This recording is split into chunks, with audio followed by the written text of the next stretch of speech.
સુરતના Dumas forest colony Sultanabad ખાતે ગુજરાતના પ્રથમ નગરવનનું લોકાર્પણ કરવામાં આવ્યું।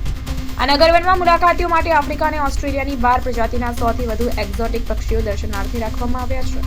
નવીનતમ નગરવનમાં એક્વેરિયમ પાર્ક પણ છે, જ્યાં 100થી વધુ પ્રજાતિની 2000થી વધુ માછલીઓ નિહાળી શકાશે। આ ઉદ્યાનમાં પક્ષીઓ અને માછલીઓના વિવિધ પ્રકારો દર્શાવવા માટે વિશેષ વ્યવસ્થા કરવામાં આવી છે, જેથી પર્યટકોને વૈવિધ્યપૂર્ણ પ્રાણીઓ અને તેમની સુંદરતાનું નજરી અવલોકન કરી શકે। નગરવનનો આ પ્રોજેક્ટ સુરતના નાગરિકો અને પર્યટકો માટે એક અનોખું પર્યાવરણ પ્રદાન કરશે। આ સ્થાન વિશેષ કરીને પરિવારો અને બાળકો માટે ઉત્તમ રિક્રિએશન અને શૈક્ષણિક મનોરંજન માટેની તક પૂરી પાડશે।